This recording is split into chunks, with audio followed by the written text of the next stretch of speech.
চলে এসেছি কারণ আমরা আজকে বাংলাদেশে প্রথমবারের মতো একটা নতুন প্রোগ্রাম শুরু করতে যাচ্ছি। আমাদের প্রবাসী কল্যাণ মন্ত্রণালয়ের যে বিএমইটির প্রধান আছেন ডিজি সালেহ সাহেব, এটা মূলত ওনার পরিকল্পনা ছিল। তো এই পরিকল্পনাটা হচ্ছে, আপনারা জানেন আমরা যখন এসএসসি পাস করে যখন আমাদের ছেলেমেয়েরা এসএসসি পাস করার পর তাদের অন্তত 6 মাস সময় তাদের কিছু করার থাকে না। তো আমাদের কাছে মনে হয়েছে এই সময়টা আমরা ওনাদেরকে জন্য আমাদের সন্তানদের জন্য একটা স্কিল ডেভেলপমেন্ট প্রোগ্রাম করব। স্কুলের যারা এসএসসি পাস করেছে তারাই প্রোগ্রামটা পার্টিসিপেট করবে। তাদেরকে আমরা কম্পিউটারের উপর ট্রেনিং দিব, গ্রাফিক ডিজাইনিংয়ের উপর ট্রেনিং দিব, ওয়েব ডিজাইনিংয়ের উপর ট্রেনিং দেব। এই বছর অন্তত 6000 স্টুডেন্টকে আমরা এনরোল করতে পেরেছি। এসএসসির পর যে এইচএসসি থাকবে, এইচএসসি পাস করে যারা থাকবে তাদেরকেও আমরা এনরোল করার চেষ্টা করব। এখন আমরা এটা কেন করছি?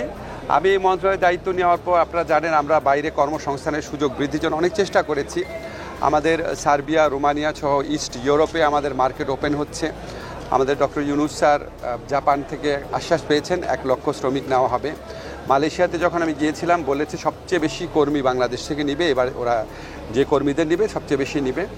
তাছাড়া সৌদি আরবে এবং জর্ডনে আমাদের যারা ইররেগুলার ওয়ার্কার ছিল তাদেরকে রেগুলার করার ব্যবস্থা করবে, এই আশ্বাস আমাকে দিয়েছে এবং অলরেডি করা শুরু করেছে।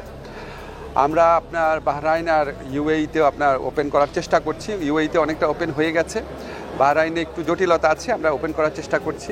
এছাড়া আমরা আরও বিভিন্ন কল্যাণমূলক পদক্ষেপ নিয়েছি। আপনারা খবর নিয়ে দেখবেন প্রবাসী কল্যাণ ব্যাংকে আমরা ঋণ নেওয়া অনেক সহজতর করেছি। আমাদের যে বিএমইটি ছাড়পত্র পাওয়া, এটাকে 3 স্তরে অনুমোদন লাগতো, আমরা এটাকে 2 স্তর করেছি আমাদের প্রবাসী ভাইদের ভোগান্তি কমানোর জন্য। আমরা ওয়েজ আর্নার বন্ডের যে আছে সীমা, সেটা অনেক বৃদ্ধি করেছি। আমরা যে প্রবাসী কল্যাণে যে যারা আমাদের ভাইরা ওখানে দুর্ভাগ্যজনকভাবে মৃত্যুবরণ করেন, তাদের যে পরিবার পরিজনের ভোগান্তি কমানোর জন্য লাশ পরিবহনের সুবিধার জন্য কিছু ব্যবস্থা নিয়েছি। আমরা প্রবাসী কল্যাণ লাউঞ্জ করেছি একটা, আপনারা জানেন। খুব দ্রুত আমরা আরও 2টা কাজ করব। একটা হচ্ছে আমাদের প্রবাসী ভাইদের থাকার জন্য একটা জায়গা ছিল, যারা আপনার বিমানবন্দরে আসার পর অনেকক্ষণ ওয়েট করতে হয়, দেখা যায় হয়তো পুরো রাতটাই কাটাতে হয়, তখন তারা অত্যন্ত ইনসিকিউর অবস্থায় পড়েন।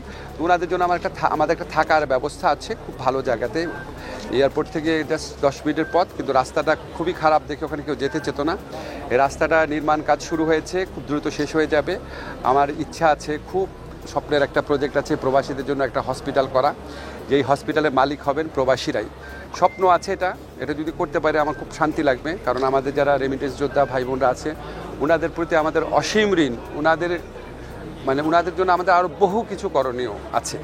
তো এটা করতে পারলে আমার মনে হয় ওনাদের ভালো হবে, যারা ফিরে আসেন রিইন্টিগ্রেশন কর্মসূচির আওতায়। তো আজকে আপনার টাঙ্গাইলে আমরা যে প্রজেক্টটা শুরু করেছি আপনার স্কিল ডেভেলপমেন্ট, এটা বাংলাদেশের ইতিহাসে প্রথম। তো আমরা এখানে আপনার টাঙ্গাইলের অধিবাসীরা আছেন, আপনারা সবাই এখানে এটা ভালো মতো প্রচার করবেন, অন্যান্য বক্তব্যের চেয়ে ভালো করে প্রচার করেন। আমরা যদি এই কর্মসূচিটা খুব সাফল্যমণ্ডিত করতে পারি, আমাদের 6000 শুধু খুব স্কিলড হবে না ওনারা, কিন্তু ইনিশিয়াল বা বেসিক স্কিল তো ডেভেলপ করা যাবে। তারপর আপনাদের একটা জিনিস বলে রাখি, আন্তর্জাতিক শ্রমবাজারে এখন সেমি স্কিল বা আনস্কিল ওয়ার্কার নিতে চায় না, ক্রমেই আমাদেরকে স্কিল ওয়ার্কার বাড়াতে হবে।